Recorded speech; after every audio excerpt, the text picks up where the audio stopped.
जी अस्सलाम वालेकुम, let's start. वालेकुम।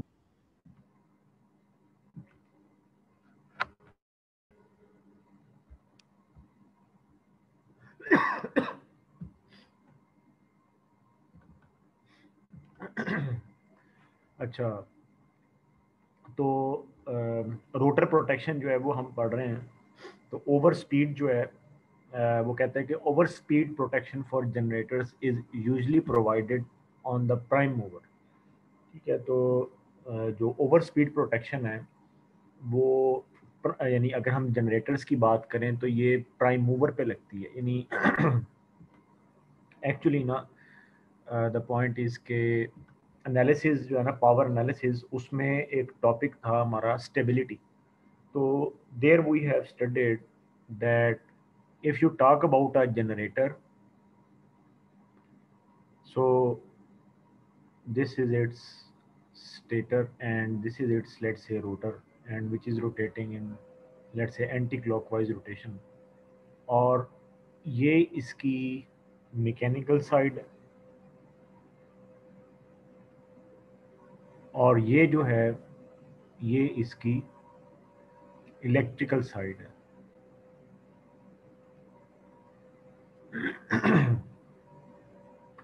ठीक है, तो इसका जो टाइम कांस्टेंट होता है वो बड़ा होता है as compare to the time constant of the electrical side. यही वजह है कि अगर इलेक्ट्रिकल की साइड पे कोई फॉल्ट्स वगैरह आते हैं तो मैकेनिकल की साइड का जो टाइम कांस्टेंट है, क्योंकि वो बड़ा होता है या ज़्यादा होता है, तो यहाँ पे कोई खातर खा तब्दीली नहीं होती। ठीक है, तब्दीली किस में होगी? लेट्स से कि इफ़ यू हैव वाटर, ठीक है, यानी अगर आपके पास टर्बो सेट है पूरा, वाटर है या स्टीम है, ठीक है, अगर आपकी यूं कह लें कि हाँ ये दो मेन चीज़ें हैं, बाकी तो फिर उसमें आ जाता है। तो यानी कि जो स्टीम का जो लेवल है जिससे वो टरबाइन को घुमा रही है, ये फॉल्ट इसमें कोई ज़्यादा तब्दीली नहीं लाता, या वाटर की जो इनटेक है फॉर द टरबाइन वो नहीं तब्दील होती, हत्ता कि ये फॉल्ट क्लियर हो जाता है। ठीक है, यानी यहाँ पर जो क्लियरेंस है वो हम इतनी तेज़ी से कर लेते हैं कि मैकेनिकल साइड पर कोई तब्दीली ना हो। ठीक है, क्योंकि मैकेनिकल साइड की जो तब्दीली है वो एक बहुत बड़ी तब्दीली समझी जाती है, क्योंकि मैकेनिकल साइड जो है it has a big momentum. ठीक है, एक बहुत बड़ा सिस्टम जो है, बहुत ही बड़ा सिस्टम, लार्ज स्केल पे पानी का आपने लगाया हुआ है जिसको हम डैम कहते हैं, या अगर डैम नहीं बनाया हुआ, रनिंग वाटर में भी अगर आपने टरबाइन लगाई हुई है, तब भी वाटर की साइड का या जो मैकेनिकल साइड है इसका मोमेंटम जो है वो बहुत बड़ा है। और या अगर हम स्टीम को भी देख लें तब भी ऐसे ही है। लिहाजा जो मैकेनिकल की साइड की तब्दीली है, जो इनपुट है, जो आप उसको पी मैकेनिकल कह सकते हो, ठीक है, in this in a certain time, ये टॉ जो है वो उसका टाइम रिप्रेजेंट कर रहा है। तो वो एक समझा जाएगा कि इस साइड पर कोई बहुत बड़ी चेंज बहुत देर के लिए आई है। यानी इफ फॉल्ट और you can say the overloading या अंडरलोडिंग कंडीशन जो है वो यानी एक लॉन्ग टाइम के लिए आए, इतना टाइम कि जो टॉ ऑफ मैकेनिकल साइड है उसके बराबर वो हो जाए। ठीक है, तो जो मैकेनिकल साइड है इसमें कोई तब्दीली आई स्टीम के लेवल में, वाटर के लेवल में।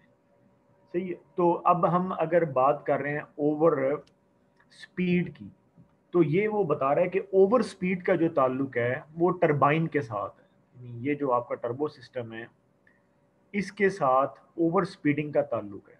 तो हम जो भी स्पीड इंडिकेटर्स हैं वो इसके ऊपर लगाते हैं। यानी जो इलेक्ट्रिकल की साइड है वो कोई ज़्यादा, यानी यूँ कह लें कि इलेक्ट्रिकल की जो साइड है उससे हमारे पास, यानी हमें एक्चुअली मैकेनिकल की साइड की ऑब्जर्वेशन करनी पड़ती है फॉर ओवर स्पीडिंग। यानी ओवर स्पीडिंग का ताल्लुक मैकेनिकल साइड से है, और जो इसका प्रोटेक्शन है वो भी मैकेनिकल टाइप कोई स्विच होगा, या जिसको हम कहते हैं स्पीड इंडिकेटर्स वगैरह। ठीक है, तो वो इसके ऊपर लगा होगा, यानी इसकी प्रोटेक्शन जो है वो एक्चुअली होती है अगर हम ओवर स्पीडिंग की बात करते हैं in the case of generators. हाँ, इलेक्ट्रिकल की साइड पे अगर आप कुछ लगाएंगे तो वो बैकअप होगा। ठीक है, बैकअप होगा ओवर स्पीडिंग का, लेकिन प्राइम प्रोटेक्शन जो है वो मैकेनिकल की साइड पे होगी और वो टरबाइन के ऊपर लगेगी। जारी बात है, वही रोटेट कर रहा है ना। तो इलेक्ट्रिकल की साइड जो है वो एक बैकअप के तौर पर काम करेगी अगर आप कुछ उस पर लगाते हैं, वरना उसका ताल्लुक नहीं है ओवर स्पीडिंग से, वो ये बता रहा है। यानी momentum of mechanical side is so big कि ओवर स्पीडिंग का ताल्लुक इलेक्ट्रिकल से काफी कम ही निकलता है। ठीक है, तो ये वो बता रहा है कि और ऐसा होने के चांसेस भी बहुत कम है। उसकी रीजन क्या है, वो कहता है कि when still connected to the system. जी जी। सर ये जो ओवर स्पीडिंग हमारी होती है सर, ये मोटर के जो जनरेटर है सर, जो हमारी टरबाइन लगी हुई है सर, ये अगर उसके ऊपर लोड ना हो तो सर फिर भी मेरी क्या कहते हैं ओवर स्पीड यहाँ पे हो जाती है सर। ये जब लोड वगैरह से मेरा ना ऑपरेट हो रहा हो गई। नहीं नहीं, जो ओवर स्पीडिंग है ना, ये मतलब इसका जो ताल्लुक होता है वो ये होता है कि ये इस वजह से होती है। जो इसका इलेक्ट्रिकल की साइड पे जैसे आप कह रहे हो, लोड की बात आप कर रहे हो, तो अगर लोड नहीं है तो वो तो नो लोड कंडीशन है ना, उस पर इसकी जो स्पीड है वो कुछ और होगी। यानी हम इसको इस तरीके के साथ कंफ्यूज नहीं कर सकते कि लोड लोड अगर आप इधर लगा लें और स्पीड अगर आप इधर रख लें, तो नो लोड पे भी कुछ ना कुछ स्पीड है, और जैसे जैसे लोड बढ़ जाएगा तो स्पीड कुछ ना कुछ जो है वो ड्रॉप होगी इस तरह से। ये नो लोड स्पीड थी, ये फुल लोड स्पीड है, यूँ कह लें आप, यहाँ तक आपका फुल लोड है। तो ये नहीं, इससे हम ओवर स्पीडिंग को कंफ्यूज नहीं कर सकते। ये इसका ऑपरेशनल कर्व है, ये जनरेटर का ऑपरेशनल कर्व है। ये उसकी नो लोड कंडीशन है, ये उसकी फुल लोड कंडीशन है, ये उसका ऑपरेशनल कर्व है। जो हम जिस चीज़ की बात कर रहे हैं दैट इज ओवर स्पीडिंग। और ओवर स्पीडिंग जो है वो मैकेनिकल साइड से ताल्लुक़ रखती है, और वो ऐसे कि जिसमें अगर अगर हम जैसे हमारे पास दो तरह के सिस्टम्स होते हैं मेनली, जो सिंक्रोनस टाइप है, यानी ए सिंक्रोनस में ये पीवी पैनल्स और अपना जो विंड मशीन्स हैं इनकी मैं बात नहीं कर रहा। एक टर्बो सेट्स हैं, और दूसरा आपके पास जो हैं वो आप यूँ कह लें कि आईसी इंजन कहना चाहिए, वो सेट्स हैं आपके पास। तो अब टर्बो सेट्स की अगर हम बात करें तो यहाँ पे जो आपका टरबाइन होता है उसमें ब्लेड्स होते हैं। ठीक है, अगर हम टरबाइन की बात करते हैं तो ठीक है, टरबाइन में ब्लेड्स हैं, मे बी कोई और ये जो ब्लेड्स होते हैं ये फिक्स नहीं होता, ये थोड़ा सा आगे पीछे मूव करते रहते हैं स्टीम के लेवल को में एक ख़ास अमाउंट में मेंटेन रखने के लिए।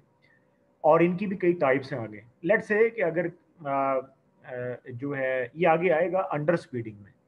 लेट्स से कि अगर एक टरबाइन जो है वो इस तरीके से रोटेट कर रहा है, इस तरीके से वो रोटेट कर रहा है, और ये 0 डिग्री है, और ये आपका 180 आ जाता है, और ये फिर आपका दोबारा 360 डिग्री हो जाएगा।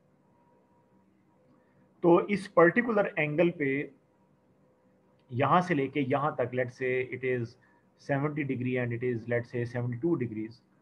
ठीक है, या इससे थोड़ा सा हम 170 ले लें, कुछ इसके पास आ चुके हैं, ये 90 ले लें।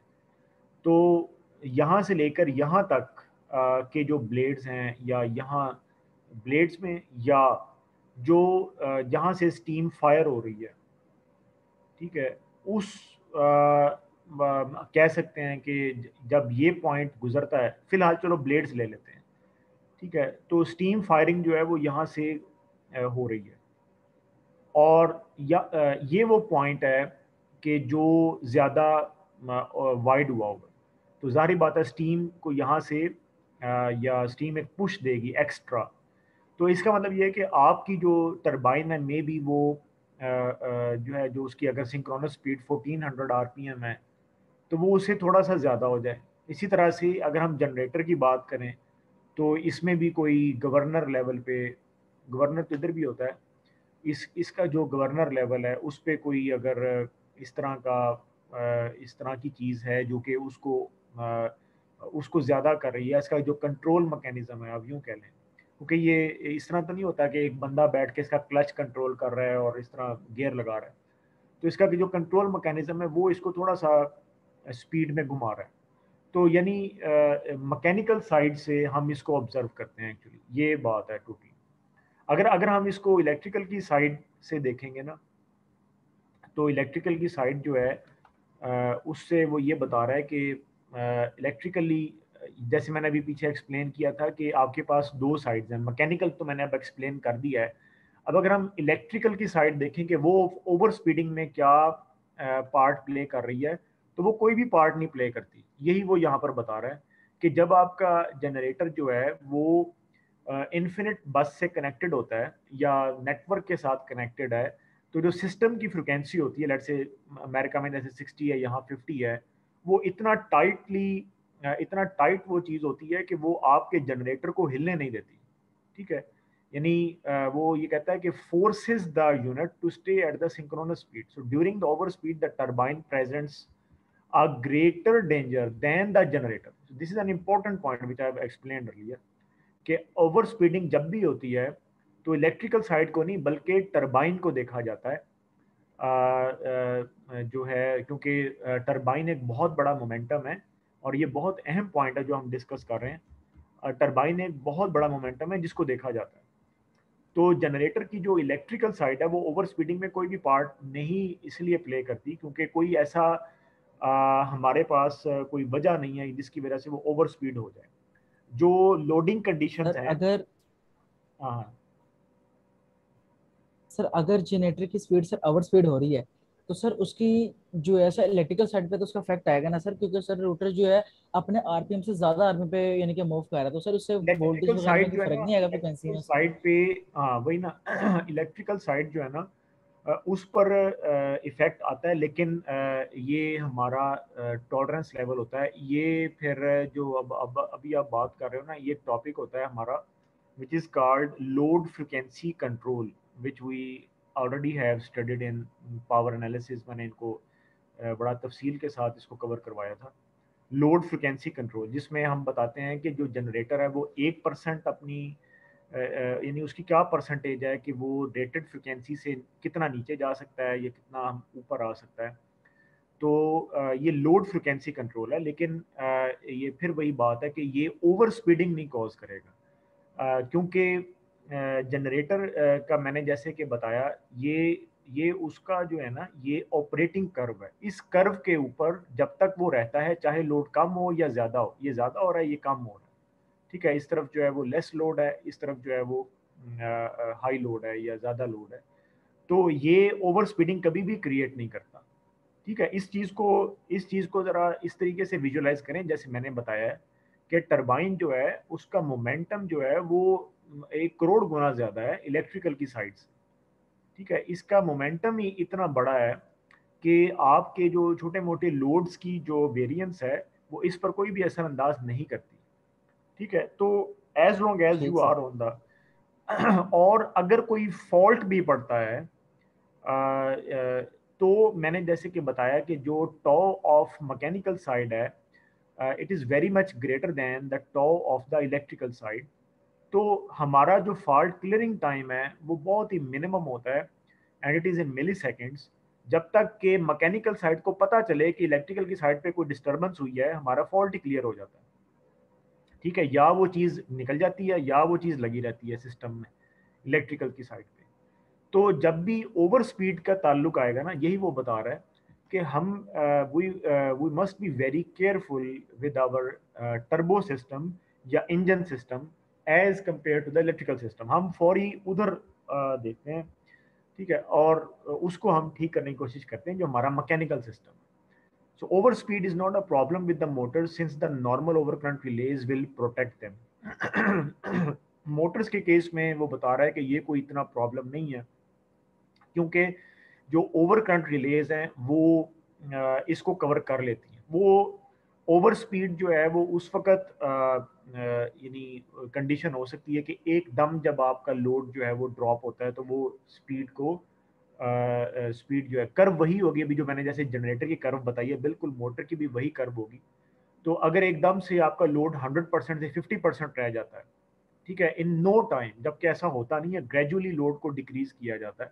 लेकिन अगर कोई केस ऐसा आ गया है तो ओवर स्पीडिंग जो है उसमें जो मोटर है फिर जो उसकी जो ओवर करंट रिले है वो उसको प्रोटेक्ट कर सकती है, क्योंकि वो उसके यानी जो करंट की जो चेंज है वो जारी बात है कि वो उसमें ये चीज़ आ जाएगी और वो उसको प्रोटेक्ट कर लेती है। जिसमें हम जैसे हमने ई टैप में देखा था रोटर एक्सेलरेशन, तो वो जो एक्सेलरेशन वाला पार्ट है ना वो उसको कवर कर लेगा, यानी रिले का जो एक्सेलरेटेड पार्ट है। तो आपने देखा था एक थर्मल पार्ट है, एक जैम है और एक एक्सेलरेशन है, तो वो चीज़ में भी एक्सेलरेशन में आ जाए और वो उसको प्रोटेक्ट कर लेगा। तो मोटर्स में बहरहाल इतना ये प्रॉब्लम नहीं है जैसे उसने बताया। अच्छा, नेक्स्ट जो है the topic is abnormal voltages and frequencies. अब ये जैसे वो बता रहा है कि एबनॉर्मल वोल्टेज एंड फ्रीक्वेंसीज जो हैं तो ये मतलब ज़्यादातर जनरेटर से चीज़ ताल्लुक़ रखती है, यानी कि जनरेटेड ओवर वोल्टेज या फ्रीक्वेंसी। ठीक है, कि अगर आप का जनरेटर जो है या मोटर भी में भी बीच में डिस्कस हो जाए, लेकिन ओवर वोल्टेज को उसने जो है जनरेटर और ट्रांसफार्मर्स के लिए भी डिस्कस किया हुआ। ठीक है, तो बहरहाल ओवर वोल्टेज जो है वो क्या है कि वो कहता है the voltage at the terminals of a generator is a function of the excitation and speed. ठीक है, कि अगर हम जनरेटर की बात करें तो इसका अगर हम जनरेटर की बात करते हैं तो इसका जो वोल्टेज है, जो इलेक्ट्रिकल साइड पर जो इसका वोल्टेज है वो आपका जो रोटर है, रोटर को जो आपने फील्ड अप्लाई किया होता है ठीक है, this is the field supply, this is the field supply, ये इससे इसका जो है ना वो ताल्लुक होता है। क्यों? क्योंकि ईएमएफ, ये अगर ईएमएफ है जो कि वोल्टेज का है, तो वो ज़ाहिरी बात है कि फ्लक्स से ताल्लुक रखता है। ठीक है, तो ईएमएफ जो है it is proportional to D phi, ठीक है, बाय डी टी होता है, which is the Faraday's law. So जो फील्ड होता है जो कि आपने अप्लाई किया होता है रोटर के ऊपर, तो ये उसके साथ इसका डायरेक्ट जो है वो रिलेशनशिप होता है ईएमएफ का या वोल्टेज का। ठीक है, तो इसका मतलब ये हुआ कि अब हमने अगर ओवर वोल्टेज को स्टडी करना है तो we should focus the Faraday's law. ठीक है, is a function of the excitation and speed. तो स्पीड जो है वो रेट ऑफ चेंज में आ जाती है। ठीक है, जो डी फाई मैंने लिखा था ना, डी फाई से मुराद है कि फ्लक्स आपका वेरी कर रहा है या कट कर रहा है स्टेटर को। तो जो है यानी ये फिर इसका ताल्लुक आपकी स्पीड के साथ है। तो is a function of the excitation and is a function of the excitation and speed. So over voltage में रिजल्ट इन, अगर ओवर वोल्टेज हो जाता है, अभी तक तो हम ये पढ़ रहे थे ना कि वोल्टेज का ताल्लुक किन दो चीज़ों से है, तो एक तो चीज़ आ गई आपकी एक्साइटेशन और दूसरी आ गई आपकी स्पीड। तो अगर अब ओवर वोल्टेज हो जाता है तो हम किस चीज़ को देखें? ठीक है, ओवर स्पीड जो है वो तो हमने देख लिया है। अगर हम ये कहें कि शायद ओवर स्पीडिंग हो गई है इस वजह से आपका वोल्टेज ज़्यादा हो गया है, तो वो नहीं, बल्कि हम एक्साइटेशन को देखते हैं, क्योंकि हमने अभी पीछे पढ़ लिया है कि ओवर वोल्टेज ओवर स्पीडिंग जो है वो जनरेटर्स में इलेक्ट्रिकल साइड पे कोई ख़ास फ़र्क नहीं उसका आता। ठीक है, बल्कि हमें मैकेनिकल साइड को हमें जो है ना वो देखना पड़ता है। तो ओवर वोल्टेज में रिजल्ट इन थर्मल डैमेज। अच्छा, पहले ये बता रहा है कि होगा क्या और फिर उसकी डिटेक्शन बाद में। over voltage may result in thermal damage to cores due to excess high flux in the magnetic circuits. कि ओवर वोल्टेज चूंकि स्टेटर में आता है और स्टेटर का जो कोर है जिसके ऊपर वाइंडिंग आपने की हुई है, वो कोर जो है ना वो हीट अप हो जाएगा, ठीक है। और फिर वो कहता है कि थर्मल डैमेज हो सकता है कोर को, और वो भी इसीलिए क्योंकि एक्सेसिव, जारी बात है, हाई फ्लक्स आ चुका है इन द मैग्नेटिक सर्किट्स, और कोर में ही जो फ्लक्स है वो दौड़ रहा होता है। तो वो कहता है कि since flux is directly proportional to the voltage and inversely proportional to the frequency, कि जो आपका फ्लक्स है, अब ये जैसे मैंने इक्वेशन लिखी थी, ये वाला जो फ्लक्स है आपका, अभी इसने ओवर फ्लक्सिंग की बात की है ना, तो अब वो उसकी डिटेक्शन की तरफ भी आहिस्ता आहिस्ता जा रहा है। यानी ये वाला जो आपका डी फाई है, इसको हम ऐसे भी लिख सकते हैं, it is proportional to E D T, ठीक है। या ऐसे भी लिख सकते हैं कि D phi is proportional to E by F, ठीक है। सिंपल अगर हम इसको लिखें तो डी को इग्नोर कर दें, so the flux is proportional to E and inversely proportional to F, और flux is proportional to E by F, यूं भी हम कह सकते हैं। और ई का जो यूनिट होता है वो वोल्ट होता है, और फ्रिक्वेंसी का जो यूनिट होता है वो हर्ट्ज होता है। तो जो ओवर वोल्टेज है वो किस में होगा, स्टेटर में ही होगा ना, ठीक है। सो इंस्टेड अब हमने ये देख लिया, इससे पहले हमने ये बात कर ली कि जो ईएमएफ है उसका ताल्लुक दो चीज़ों से है, फील्ड से और स्पीड से। अब स्पीड हमने पहले ही पढ़ लिया कि ओवर स्पीडिंग जो है वो उसका क्या सारा सिनेरियो है, लिहाजा हम उसको छोड़ के हम अब जो है फ्लक्स की तरफ जा रहे हैं। तो इसका मतलब ये है कि स्टेटर में अगर ओवर फ्लक्सिंग हो जाएगी, ओवर फ्लक्सिंग, तो हम कहेंगे कि स्टेटर जो है ये थर्मली जो है ना वो डैमेज हो सकता है, इसको थर्मल डैमेज हो सकता है। और वो क्यों, क्योंकि अब यहाँ पर वोल्टेज आपका ज़्यादा हो गया। ये ज़रूरी नहीं है कि वोल्टेज ज़्यादा हो जाए, अगर तुम्हारी फ्रिक्वेंसी कम हो गई तो तब भी तो ओवर फ्लक्सिंग ही आ रही है ना इस वाले फार्मूले से। तो दोनों सूरतों में अगर वोल्टेज मेंटेन रहता है फ्रिक्वेंसी कम हो जाती है, अगर फ्रिक्वेंसी मेंटेन रहती है वोल्टेज आपका ज़्यादा हो रहा है तो ओवर फ्लक्सिंग हो रही है।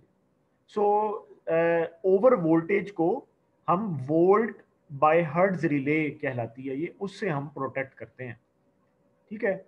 और कंसेप्ट इसके पीछे क्या है, that we are observing the flux in the stator, the induced flux in the stator, कि वो एक रेटेड अमाउंट से अगर वो ज़्यादा हो जाता है तो इसका मतलब ये है कि स्टेटर आपका ओवर फ्लक्स हो गया, ओवर फ्लक्सिंग हो चुकी है। आप सेचुरेशन भी कह सकते हैं, लेकिन वो स्टेटर के लिए ठीक नहीं है क्योंकि वो उसको हीट अप करेगा, ठीक है। और डिटेक्शन जो है ये यानी इसका कॉज है, ओवर फ्लक्सिंग कॉज है, और उसकी जो डिटेक्शन है वो वोल्ट और हर्ट्ज से हम करते हैं, ठीक है, बाय द फेराडेज लॉ। क्योंकि अब ये देख लो कि अगर हम फेराडेज लॉ को डिस्कस ना करते और हम सिंपल ये कहते हैं कि अच्छा जी जितनी तेजी से फ्लक्स कट होगा उतना और वो वजह नहीं है, यानी अब ओवर स्पीडिंग तो हो नहीं रही लेकिन स्टेटर फिर भी गर्म हो रहा है, तो अब हम परेशान हो जाएंगे कि यार स्पीड तो ठीक है लेकिन स्टेटर आपका फिर भी गर्म हो रहा है, अब क्या करें इसका।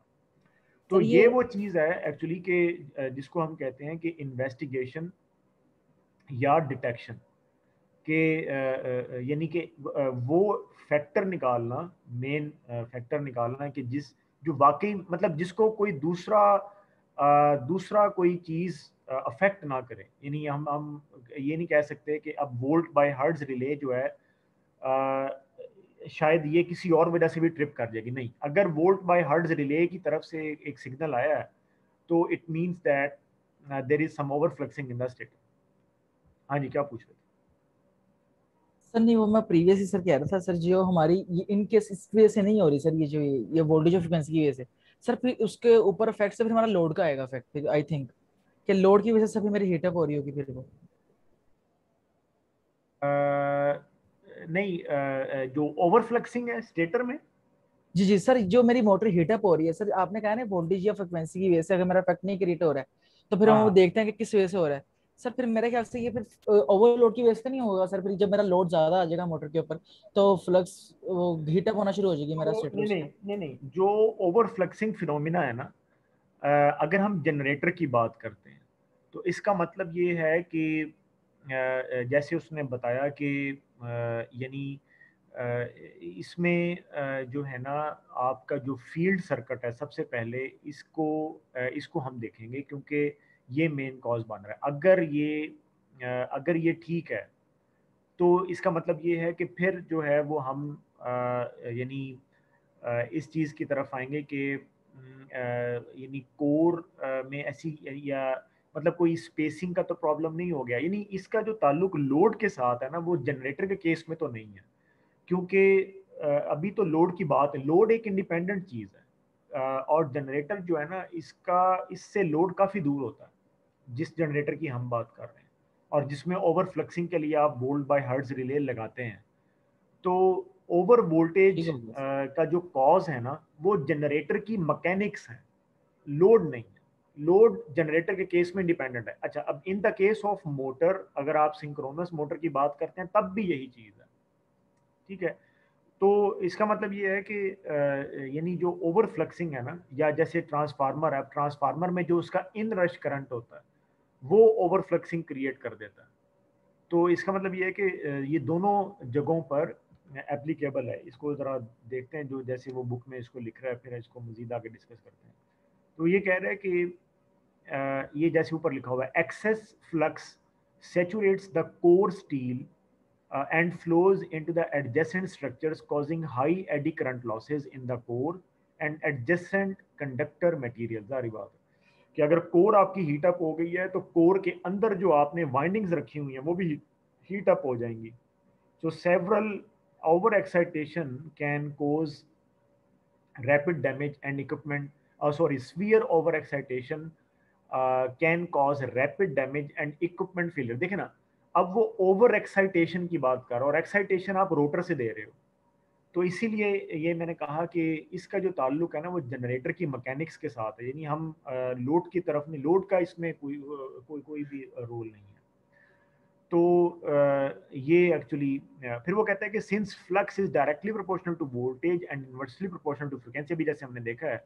सो the unit of measure for excitation, यानी ऐसी क्या चीज़ है जिससे हम ओवर फ्लक्सिंग या ओवर एक्साइटेशन को हम नोट करें, so that is the volt per hertz relay. ये बहुत इंपॉर्टेंट रिले है, इसका अक्सर क्वेश्चन पूछ लिया जाता है फील्ड में, इसलिए इसको ज़रा जो है वो आपके जहन में रहना चाहिए कि ट्रांसफार्मर के केस में पूछा जाता है कि ट्रांसफार्मर के केस में जो ओवर फ्लक्सिंग है या जो इन रश फिनोमिना है उसको कैसे कंट्रोल किया जाएगा, वो वोल्ट पर हर्ट्ज रिले है। और जनरेटर के केस में ओवर वोल्टेज को कैसे कंट्रोल किया जाएगा, वो भी वोल्ट पर हर्ट्ज रिले है। तो वो ये बता रहा है कि फॉर एग्जाम्पल, अब एग्जाम्पल दे रहा है, वो कह रहा है द यूजुअल टर्बाइन जनरेटर, यानी जो टर्बो जनरेटर होता है डिजाइन, वो already 105% of rated volt by hertz पर डिजाइन होता है, यानी 100% वोल्ट से कुछ 5% ऊपर तक आपने उसको डिजाइन किया होता है कि वो बियर कर सके। लेकिन over voltage exist at 105% of rated voltage and per unit frequency, यानी फ्रिक्वेंसी नहीं हिली, अब फ्रिक्वेंसी नहीं हिली, मगर वोल्टेज आपका एक्साइट हो गया 105% से ऊपर हो गया। तो ये एक्साइटर में कोई आपको चेक करना पड़ेगा कि ज़्यादा करंट आ रहा है, और और per unit voltage and 95% frequency.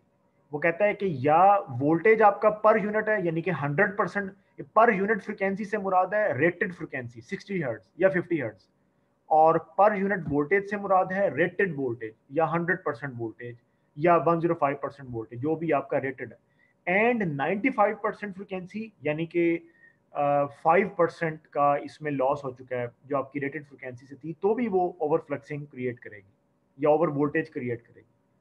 ठीक है, तो ये इसमें जो है वो है। So transformers are design to withstand 110% of rated voltage.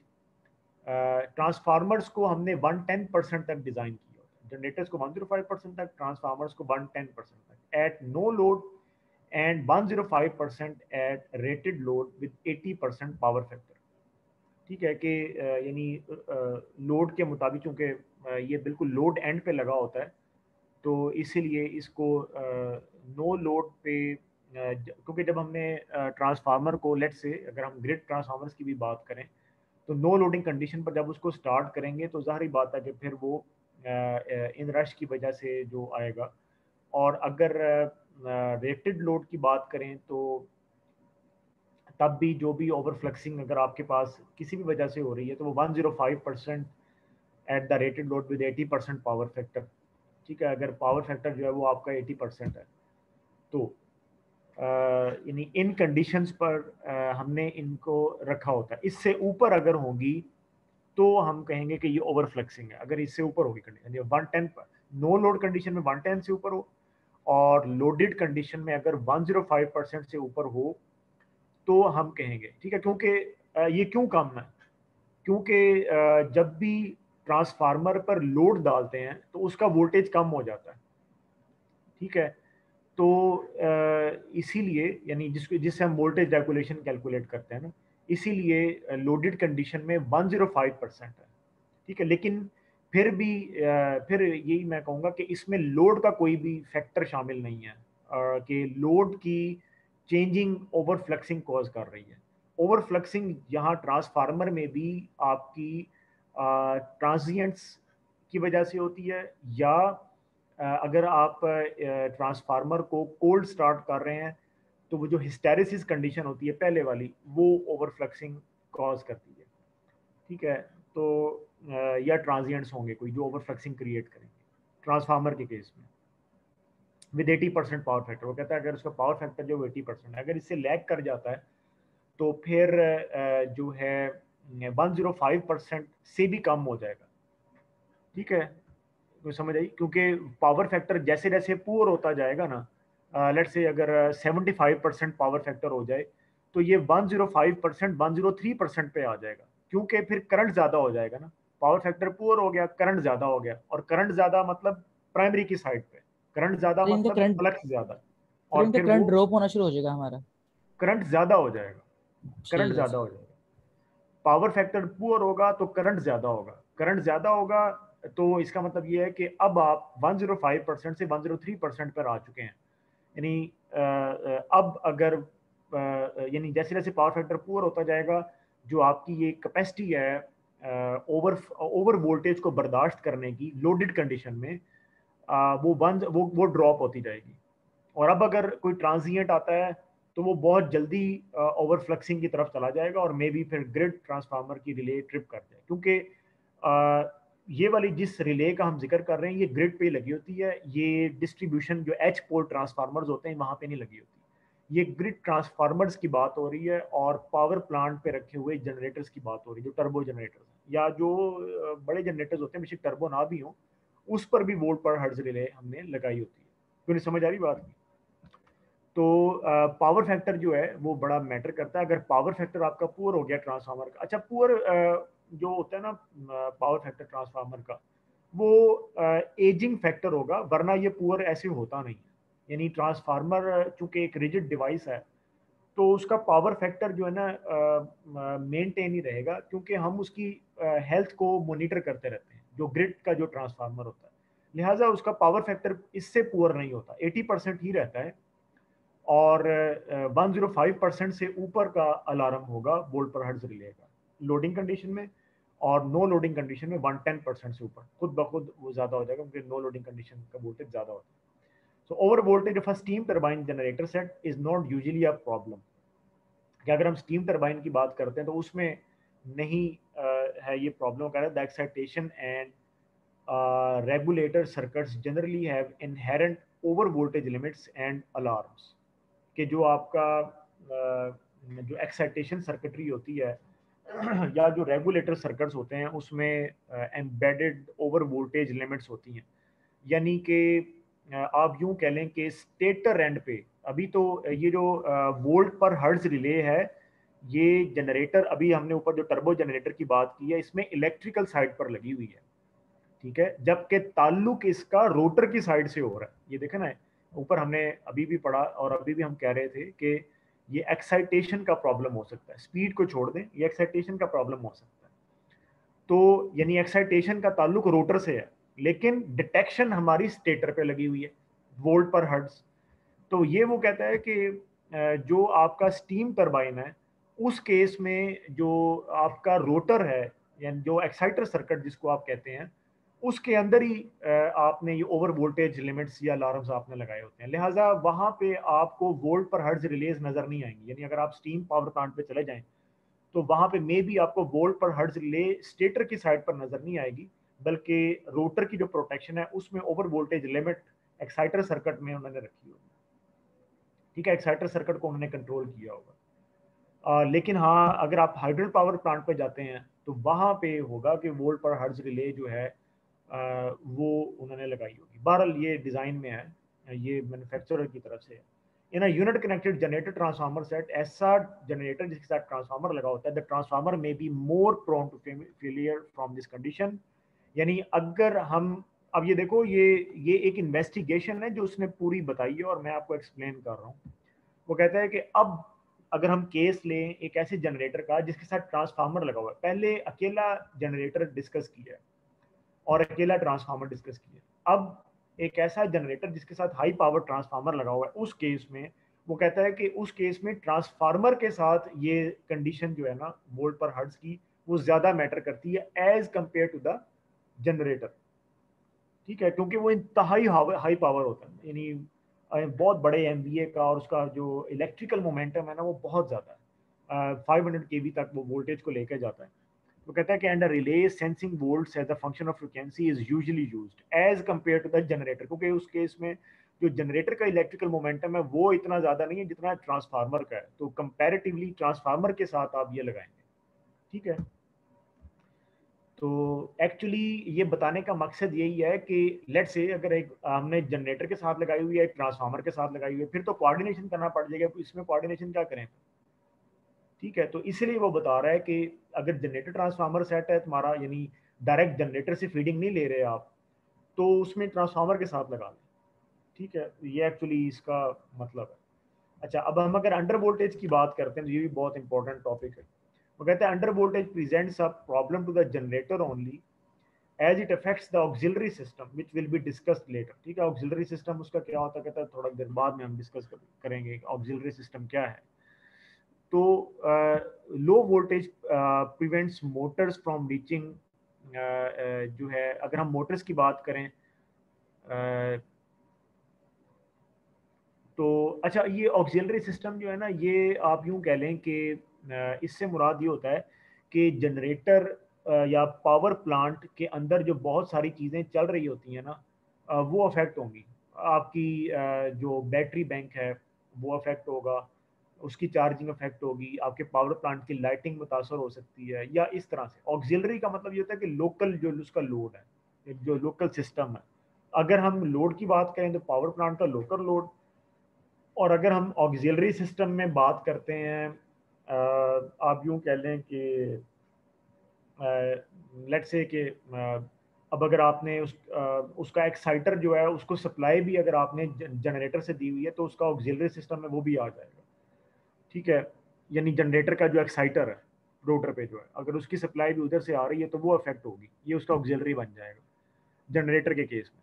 अगर हम मोटर की बात करें तो लो वोल्टेज उसकी स्पीड को अफेक्ट करता है डायरेक्टली, क्योंकि वोल्टेज का ताल्लुक डायरेक्ट स्पीड के साथ है, इसीलिए ड्राइव्स बनाई जाती है ना, जो कि आपकी वोल्टेज फ्रिक्वेंसी ड्राइव्स होती हैं। तो वोल्टेज अगर कम होंगे तो मोटर को रेटेड स्पीड तक जाने में प्रॉब्लम होगा, it would take more time. और अगर वो अपनी रेटेड स्पीड पे ना गई तो ओवरलोडिंग कंडीशन हो सकती है, यानी जो लोड लगा होगा चाहे वो थोड़ा 20% लोड लगा हुआ है, लेकिन उसकी कम स्पीड भी उस लोड को ओवरलोड बना सकती है। ठीक है, know while the overload release will eventually detect this condition, ये वाली कंडीशन भी ओवरलोड रिले पकड़ लेगी। ऊपर हमने एक जो कंडीशन और पढ़ी है, जो है ओवर स्पीडिंग की, और ये जो अंडर वोल्टेज है। ठीक है, ये दोनों जो चीज़ें हैं ये वो कह रहे हैं कि ओवरलोड रिलेज जो हैं ये डिटेक्ट कर लेती हैं, ठीक है। while the overload relays will eventually detect this condition, so in many installations the low voltage may jeopardize the production of affect electronic और digital control। मगर ये यानी वो ये बता रहा है कि इससे होगा क्या, कि सिस्टम ही जेपरडाइज हो सकता है, आपकी प्रोडक्शन मुतासर हो सकती है, ठीक है। तो बहरहाल overload release in the case of motor बड़ा काम है वैसे, अगर वो अंडर वोल्टेज को भी प्रोटेक्ट कर रही हैं और जो है यहाँ पर हमने पढ़ा कि ओवर स्पीड को भी प्रोटेक्ट कर लेती है, ठीक है, एक्सेलरेशन के तहत। यानी इतनी उन्होंने उसमें उसकी आप यूँ कह लें डाइवर्सिफाई उसको कर दिया है, जो आपकी ओवर करंट प्रोटेक्शन है, ये ओवरलोडिंग प्रोटेक्शन जो है कि जो है आपकी जो ओवर स्पीडिंग है वो भी डिटेक्ट हो जाती है, ठीक है, ओवरलोड प्रोटेक्शन में। और जो है वो अंडर वोल्टेज भी प्रोटेक्ट हो जाता है। अच्छा, अंडर वोल्टेज कैसे होता है कि जब आपका वोल्टेज कम होगा ना तो करंट ज़्यादा हो जाता है, क्योंकि ट्रांसफार्मर से ही हम कनेक्टेड है ना, और ट्रांसफार्मर की पावर कांस्टेंट रहती है। तो if the voltage is decreasing the current would increase. तो वो इस चीज़ को डिटेक्ट करती है जो ओवरलोड रिले, यानी एक्चुअली डिटेक्ट कैसे करती है ये मैं बता रहा हूँ।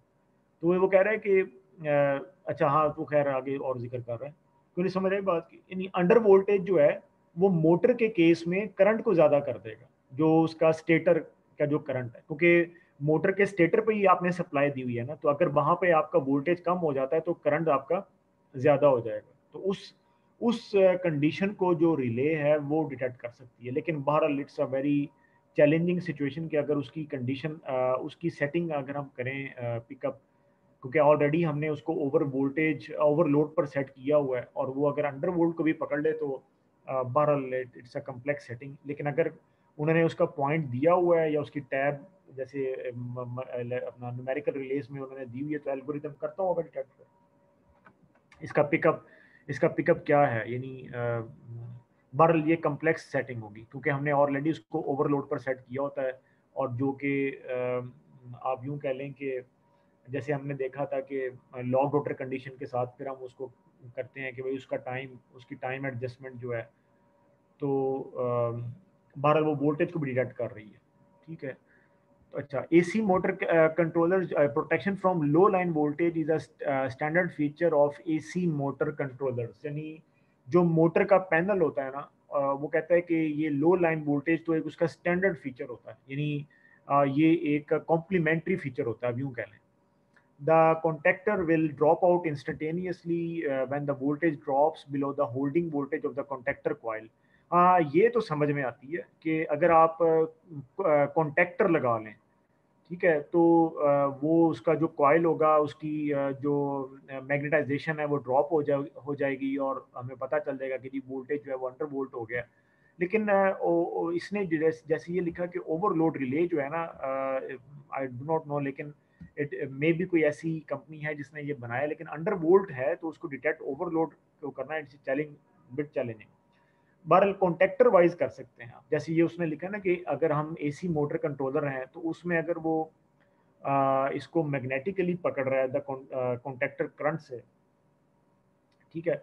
अच्छा, ये हो सकता है कि ओवरलोड रिले का एक करंट वाला पार्ट जो है ना वो कॉन्टेक्टर को जा रहा हो, तो उसकी सेटिंग फिर वही जैसे मैंने बताया वो कॉन्टेक्टर वाइज सेटिंग होगी फिर उसकी, यानी रिले यानी जो कॉन्टेक्टर को जो कॉन्टेक्टर जितना करंट ले रहा है, ठीक है ना, जो कॉन्टेक्टर होता है ना दरमियान में जो कि वाया होता है, तो जो कॉन्टेक्टर जितना करंट ले रहा है उसको रिले अगर डिटेक्ट कर लेती है, हाँ, तो हम कह सकते हैं कि ओवरलोड रिले ने उसको पकड़ लिया, ये कह सकते हैं। Now, if immediate loss of the motor is not acceptable, for example, in a manufacturing plant, the contactor must have a DC or AC rectified coil and a time delay of under voltage relay can then be used। देखा ना, ये फौरन उसने ये चीज़ बता दी है कि time delay under voltage relay जो है वो आप यूज़ करें, ठीक है, कि अगर आप ये नहीं चाहते कि एकदम आपका जो मोटर है वो लॉस हो जाए, यानी एकदम प्रोडक्शन बंद हो जाए, यानी मिसाल के तौर पर आपकी किल्न है सीमेंट पावर प्लांट में, अगर किल्न आपकी बंद हो जाए ना तो करोड़ों का मटेरियल अंदर ज़ाया हो जाएगा, क्योंकि किल्न को घूमते ही रहना है ताकि उसके अंदर का जो मटेरियल है वो पकता रहे, फायरिंग हो रही होती है, maybe I have seen that thing, even वो मैग्नीफाइंग अपना ग्लास होता है वो, तो वो यानी वो दोजख का वो होता है सीन। बहरहाल अगर मोटर ने घूमना ही बंद कर दिया तो मटेरियल सड़ सकता है, यानी फायरिंग होती रहेगी तो एक साइड से जैसे सालन नीचे लग जाता है कुकर में, तो इस तरह का यानी कि काम है कि अगर ये एक्सेप्टेबल नहीं है कि आपका मटेरियल ज़ाया हो जाएगा, तो फिर आप जो है ना वो कहता है कि in a manufacturing plant the contractor must have a DC. फिर आप ये ओवरलोड रिले से, जैसे मैंने अभी ऊपर बताया था, अभी मैं ऊपर यही बता रहा था ना, यही वो आगे एक्सप्लेन कर रहा है कि फिर जो आपकी ओवरलोड रिले है उसको आप एक डीसी सिस्टम के साथ कनेक्ट करें, फिर तो डीसी रिले होगी, यानी कॉन्ट्रैक्टर की अलग, या अगर एसी और एसी रेक्टिफाइड वो कह रहा है, and a time delay under voltage relay आप यूज करें। ठीक है, कि अगर ये एक्सेप्टेबल नहीं है कि अगर मतलब ये डिपेंड करता है कि क्या कंडीशन है, आप कौन सी रिले लगाना चाहते हैं। ठीक है, तो that is the under volt. अच्छा, ओवर फ्रिक्वेंसी जो है, ओवर फ्रिक्वेंसी वो कहता है is related to the speed of the unit, and unit से मुराद जनरेटर है, and is protected by the over speed device. ठीक है, so it is possible to use an over frequency relay as backup to the mechanical devices. सो over frequency जो है वो आप यूँ कह लें कि चूंकि अब हम फ्रिक्वेंसी की बात कर रहे हैं, तो वो यहाँ पर मैंने इसका वो भी लिखा हुआ है कि can be due to the disturbance on the electrical side और ऑन द मैकेनिकल साइड, के जो अगर हम ओवर फ्रिक्वेंसी की बात करते हैं, अभी जैसे हम पीछे पढ़ कर आए हैं, तो इसका जो ताल्लुक है वो ज़्यादातर आपका इलेक्ट्रिकल साइड पर ही होगा, क्योंकि जो मैकेनिकल साइड है जैसे मैंने बताया उसका जो टाइम कांस्टेंट है वो ज़्यादा है। लेकिन बहरहाल वो कह रहा है कि it is possible to use an over frequency relay as backup to the mechanical devices, या अगर आप इसको मैकेनिकल साइड से भी रिलेट करें तो तब भी हम इसको, अगर हम इसकी एक्सप्लेनेशन, मेरा ख्याल है कि जैसे वो आगे लिख रहा है कि अगेन, जैसे उसने पीछे एक्सप्लेन कर दिया कि if the unit is connected to a stable system the generator can not operate above the system frequency. अब भी वो यही पॉइंट लिख रहा है। ठीक है, so however if the system is dynamically unstable with sphere frequency excursions, यानी अगर लेट्स से कि अगर कोई केस इस तरह का बन ही जाता है, सो over frequency release can alert the operator. अभी भी हम ट्रिपिंग नहीं करवाएंगे, operator will be alerted. So in general, the governing devices will protect the unit from overspeed, but the system conditions must be addressed.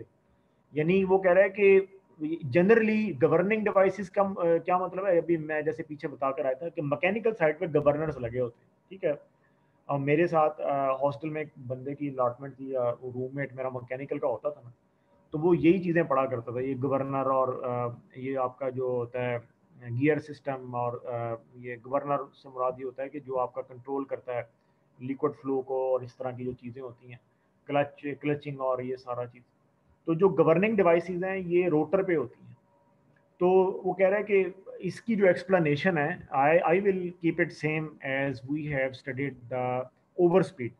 तो इसको मैं मज़ीद explain नहीं करूँगा, जो पीछे रिकॉर्डिंग हो चुकी है इसकी ओवर स्पीड की, वही आप ओवर फ्रिक्वेंसी में समझ लें। ठीक है, और उसने भी इसको दोबारा बता दिया है, यहाँ से लेके यानी अगेन से लेके यहाँ तक सारा वही एक्सप्लेनेशन ही है। और ओवर फ्रिक्वेंसी रिले अगर आप लगाते भी हैं तो वो भी वो कह रहे हैं कि बैकअप होगा मैकेनिकल डिवाइस का। ठीक है, so its explanation is same as we have already done for the over speed, वरना कंफ्यूजन होगी। ठीक है, अच्छा, अंडर फ्रिक्वेंसी क्या है, हाँ ये एक चीज़ है। सो वो कहता है कि while no standards have been established for abnormal frequency operation of generators, standards कोई नहीं है। स्टैंडर्ड्स का मतलब ये बहुत इंपॉर्टेंट पॉइंट, ये नहीं है कि शूतर बेमार है जो मर्जी कर दे है।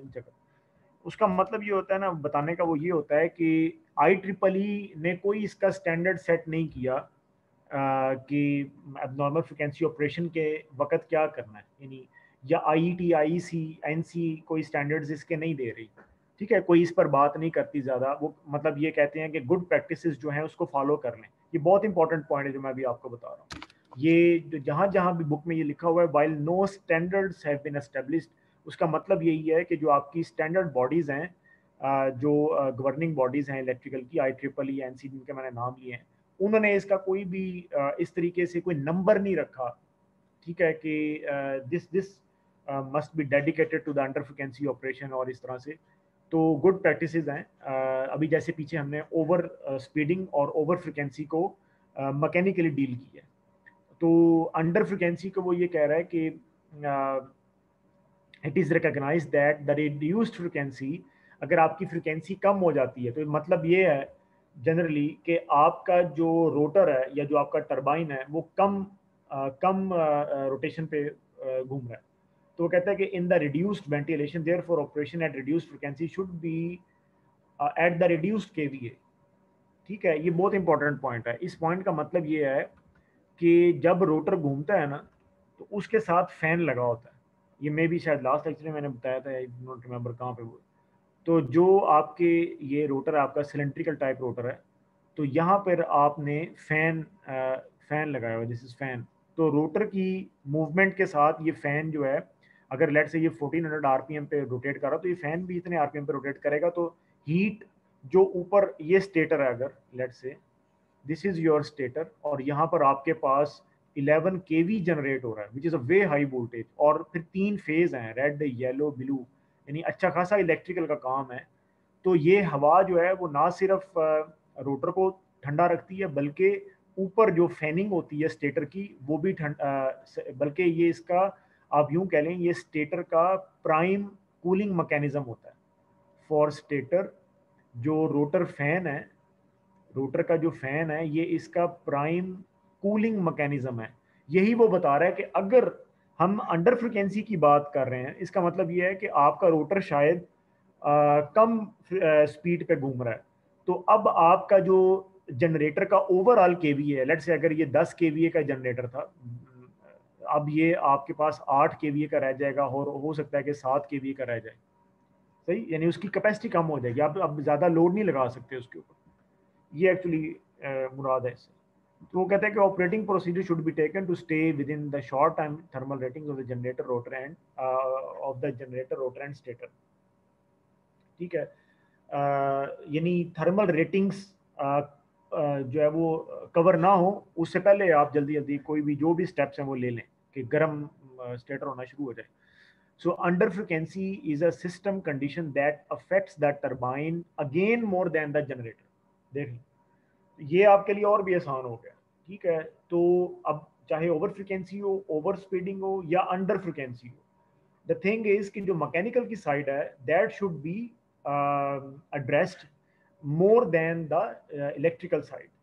So the turbine is more susceptible because of the mechanical resonance stresses which develop as a result of deviations from the synchronous speed. चूंकि वो synchronous speed से हट चुका है, तो अब जो भी जो है आप यूं कह लें, जो वो कह रहा है कि मैकेनिकल रेजोनेंट स्ट्रेसेस से मुराद ये है कि यानी मैकेनिकली जो रोटेट करने के साथ जो जैसे मैंने बताया था कि 170 डिग्री से लेके 172 डिग्री तक जब भी रोटर उन डिग्रीज से पास हो रहा है तो मे बी स्टीम ज़्यादा या कम होने की वजह से उस पर मैकेनिकल स्ट्रेस पड़े जा रहा है, जो कि मे बी रोटेटिंग फ्रिक्वेंसी के साथ रेजोनेंस क्रिएट कर ले। सो that is called the mechanical resonant stresses. ठीक है, रेजोनेंट का मतलब ये होता है कि जैसे रेजोनेंस हम जनरली जिसको हम जानते हैं, और अगर वो मैकेनिकली हो तो वो और भी ज़्यादा स्वीयर हो जाती है। ठीक है, एक तो इलेक्ट्रिकल रेजोनेंस है ना आपकी जो इलेक्ट्रिकल सर्किट में होती है, जो मैकेनिकल रेजोनेंस है ये ज़्यादा डेंजरस है क्योंकि सिस्टम आपका डायनेमिक है और घूम रहा है, तो it is more dangerous than the electrical one. So उसको तो फिर हम पकड़ सकते हैं कैपेसिटर और इंडक्टर की वैल्यू आगे पीछे करके। जो ये चीज़ है इसको थोड़ी डिटेक्ट किया जाना चाहिए कि इसका मतलब ये हुआ कि आपको अगर एक बड़ा सिस्टम है, एक बड़ा टरबाइन है, टर्बो सिस्टम है, तो जगह जगह आपको आप यूं कह लें कि थर्मल इमेजिंग की ज़रूरत है। ठीक है, या जो है सेंसर्स की ज़रूरत है। अब देख लें, लेट से अगर उसके 1000 ब्लेड्स हैं टरबाइन के, तो अब आप ये एक चैलेंज है कि हर ब्लेड की कंडीशन को कैसे मॉनिटर किया जाए। यानी अगर एक छोटे से, मैंने आपको मिसाल दी, जैसे 170 से 170.5 डिग्रीज तक कोई ऐसा फॉल्ट क्रिएट हो चुका है ब्लेड में कि जब भी वो वहाँ से पास कर रहा है जो रोटर है आपका, तो इस तरह का जो है ना वो कंडीशन बनती है कि it is not getting that much steam, और वो आपकी स्पीड को कम कर रहा है या ड्रैग ड्रैग कॉज कर रहा है। कोई समझ आ रही ना बात की? सो ये एक बड़ा चैलेंज होता है कि, और फिर इसको ना लेज़र ट्रीटमेंट के साथ, या और इसका जो एक्सरे टाइप हमारे पास सीटी स्कैन या एक्सरे या और इस तरह की जो हमारे पास प्रोसेसेस होते हैं ना, उससे फिर हम इसको पकड़ते हैं। जैसे मैंने थर्मल इमेजिंग का भी नाम लिया, तो क्रैक्स वगैरह को जैसे हम देखते हैं, तो यानी ये फिर टेक्निक्स हैं कि हमें पता चल जाए। बहरहाल system load shedding is considered the primary, यानी अगर आप इलेक्ट्रिकली इसको प्रोटेक्ट करना चाहते हैं, बहुत इंटरेस्टिंग चीज़ है, अगर आप इलेक्ट्रिकली अंडर फ्रिक्वेंसी को प्रोटेक्ट करना चाहते हैं तो आप लोड शेडिंग कर दें, अपना लोड शेड कर दें, ताकि आपकी अंडर फ्रिक्वेंसी ठीक हो जाए। ये इलेक्ट्रिकल प्रोटेक्शन है, देखें कितनी अजीब तरह की प्रोटेक्शन है, बट प्रोटेक्शन है। तो लोड को शेड करना पड़ेगा, सही है। सो वो कहते हैं the amount of the load shed, the amount of the load shed varies with coordinating regions and individual utilities वगैरह from 25 to 75% of the system load, यानी टोटल लोड का 75% तक आपको रिड्यूस करना पड़ सकता है। तो ये इस तरह की चीज़ है कि फौरी ट्रिपिंग नहीं कर सकते आप, बात समझ में आ रही है? यानी एकदम लोड को शेड भी नहीं कर सकते, एकदम टरबाइन को बंद नहीं कर सकते। तो कई ऐसी कंडीशंस हैं जो अभी हम मैकेनिकल की साइड की पढ़ रहे हैं, यानी शॉर्टली मैं आपको ये बता रहा हूँ कि जो मैकेनिकल की साइड की जो कंडीशंस हैं, वो वार्निंग के तौर पर ऑपरेटर के पास आती हैं, और उस वक्त उसने ये फैसला करना होता है अपनी एक्सपर्टीज से फौरन कि क्या करना है। लोड को शेड करना इज़ अ बिग थिंग, और वो मैं इसलिए बता रहा हूँ क्योंकि जो सेंसिटिव लोड होता है ना, जैसे when I was in maple leaf, तो वो लोग अपनी जो प्रोडक्शन की सबसे अहम चीज़ होती थी ना, वो अपने पावर प्लांट पे चलाया करते थे। वो ट्रस्ट ही नहीं करते थे, जो दूसरी उनका 132 केवी का फीडर आ रहा था वहाँ पे, वो उस पर ट्रस्ट ही नहीं करते थे। हालांकि 132 केवी एक बड़ी बात होती है कि अगर वहाँ पे वो बंद हो जाए, डायरेक्टली वो 132 केवी की फीड ले रहे थे और आगे उसको स्टेप डाउन कर रहे थे, तो 132 केवी ट्रिप हो जाए, ये कोई इस तरह की चीज़ नहीं जैसे हमारे घर में आजकल लाइट जल जाती है, ऐसी नहीं है। लेकिन वो तब भी उस पर रिलाई नहीं करते थे, और वो अपने जनरेटर पे इन लोड्स को चलाते थे जिसमें करोड़ों का मटेरियल होता है। तो ये बड़ा एक फैसला होता है, यानी उस वक्त जो इंजीनियर्स का होता है, या इस तरह से कि प्रोडक्शन कॉस्ट कैसे कम की जाए। तो इस तरह से मीटिंग्स होती हैं, यानी ये मैं आपको रियल सिनेरियो बता रहा हूँ, बिल्कुल इसी तरह से होता है फील्ड में। तो ये मीटिंग्स होती हैं कि कब जनरेटर को चलाना है और कब ऑफ करना है, ठीक है। और यानी देखें, अगर आपको 10 करोड़ का मटेरियल है, आपका 1 करोड़ उसके ऊपर लगता है, अगर आप जनरेटर चलाते हैं तो आपको 12 खाता है। लेकिन ये अगर कि अगर वो सारा ख़राब हो गया, ठीक है, तो आप का बहुत बड़ा लॉस हो जाएगा। तो यानी बहरहाल, तो in order to have the unit available for restart, it is desirable to trip the turbine to prevent damage, ठीक है। ये लेकिन वो कहता है कि this action in itself is considered as a last line of defence, कि turbine की जो ट्रिपिंग है वो लास्ट लाइन ऑफ डिफेंस होती है। ये क्यों? क्योंकि फिर से मैं वही बात करूंगा कि जो स्टीम टरबाइन होती है और जो आपके पास हाइड्रल टरबाइन है, इसका मोमेंटम इतना बड़ा है कि इसको स्टार्ट करते करते 1 घंटा डेढ़ तो लग ही जाता है, ठीक है। यानी 45 मिनट तो जो आपका गैस पावर प्लांट होता है ना, जो 10 मेगावाट का होता है या 15 मेगावाट का, ये उन्होंने मुझे खुद बताया था, वॉटसिला का जनरेटर जो आपके पास 15 मेगावाट का होता है, उसको 45 मिनट लग जाते हैं स्टार्ट करते करते, कि वो अपनी रेटेड स्पीड पर आए और अपनी फ्रिक्वेंसी को उठाए और लोड को उठाए, उसको 45 मिनट लग जाते हैं, सॉलिड 45 मिनट। तो ये जो स्टीम का सिस्टम है, ये पहले बॉयलर में स्टीम बनती है, फिर उसकी सुपर हीटेड स्टीम बनती है, वो जो आपने उसमें पढ़ा हुआ है थर्मो में, और फिर उसके बाद आगे उसकी फायरिंग की जाती है। तो टरबाइन का जो ट्रिप करना है, it is a big thing, यही वो बता रहा है कि ये एक बहुत बड़ा डिसीजन होगा, और ये लास्ट लाइन ऑफ डिफेंस है to cause an area blackout. मेरा ख्याल है इससे ज़्यादा अगर वो ये लिखे कि ब्लैकआउट से ज़्यादा कि आपका जो ये सिस्टम है, इसको दोबारा रीस्टार्ट करने में जितनी कॉस्ट लग जाएगी, मेरा ख्याल है ये ज़्यादा बेटर जुमला है एज़ कम्पेयर के यहाँ पर वो ब्लैकआउट लिखे। I would not prefer writing blackout here, instead writing some cost here, ठीक है। लेकिन वो बहरहाल उसका अपना, the question is to trip और नॉट टू ट्रिप, दे आखिर में वो इसको दोबारा डिस्कस कर रहा है। The problem is loss of life and it is not clear that the best interests of the system are served by tripping the unit too quickly. ठीक है, so from the protective relay point of view, a simple frequency relay can be used. ठीक है, however, the loss of life of turbine blades is a cumulative deterioration every time the turbine passes through a low frequency operating zone. सही, तो ये एक यानी ये एक discussion question है, ये एक डिस्कशन है बिटवीन द कंसल्टेंट्स या बिटवीन द, आप यूँ कह लें कि इंजीनियर्स जो बिल्कुल उस वक्त वहाँ पे फैसला करेंगे कि देखें अगर आप ट्रिप करते हैं, वही मैं बता रहा हूँ, एक तो लोड जाता है, आपका सारा लोड ख़त्म, बिल्कुल ब्लैक आउट हो जाएगा। दूसरा जो सबसे बड़ी बात है, कॉस्ट एक चीज़ मैटर करती है, जो कि बहुत बड़ी चीज़ है।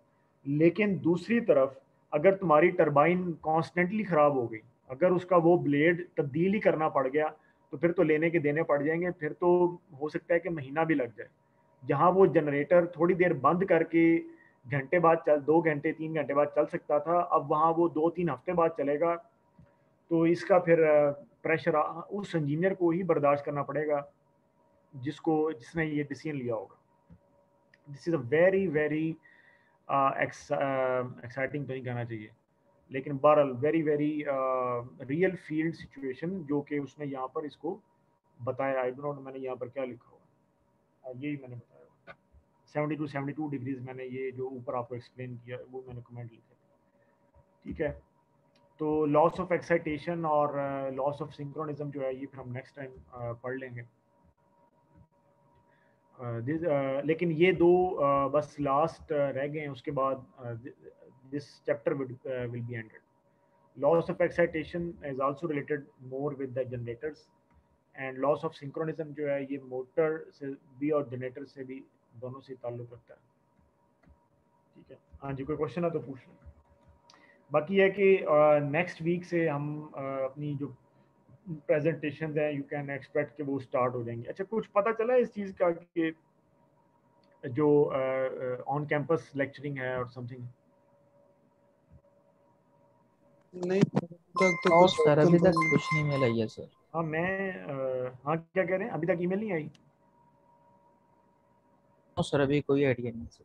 अभी एक्चुअली मेरा ये ख्याल है कि शायद गवर्नमेंट की तरफ से भी कोई ऐसा नोटिफिकेशन नहीं है। जितनी दफ़ा भी कहा गया ना, वो स्कूल्स एंड कॉलेजेस का ज़्यादा अर्जेंसी बताई गई है, और मेरा जहाँ तक ख्याल है कि उनके शायद बोर्ड के एग्ज़ाम है, सर जो ये है कॉलेज लेवल पे भी और स्कूल लेवल पे भी, जो है ना मैट्रिक या एफएससी वगैरह के, दैट्स वाई, या ए लेवल्स ओ लेवल्स के, वो इसलिए उनका जो अर्जेंट मैटर है ना वो ज़रा ज़्यादा डिस्कस किया गया, क्योंकि उनका जो है अपना फैसिलिटेशन लेवल वो भी कम है। अब कॉलेज लेवल पे इस तरह से जूम पे सारे स्टूडेंट्स आ जाएं, ये भी डिफ़िकल्ट है।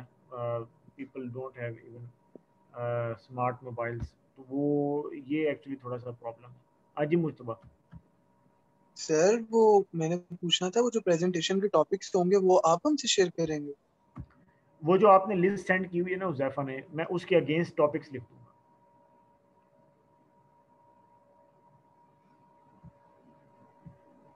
ठीक है सर।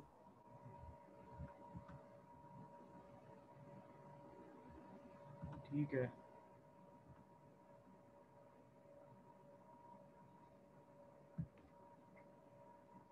अच्छा अच्छा, चले ठीक है फिर, रिकॉर्डिंग कर वो हो जाएगा, बच जाएगा मेगाबाइट्स में, कोई ओके सर। बात नहीं है ओके तो। सर, अल्लाह हाफिज। हाँ जी उज़ैफा, जी जी।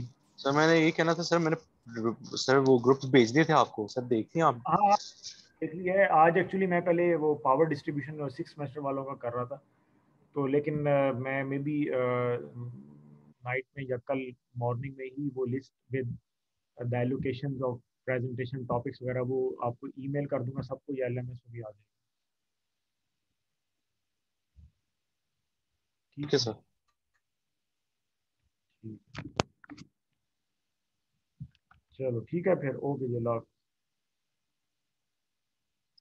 हाफिज सर।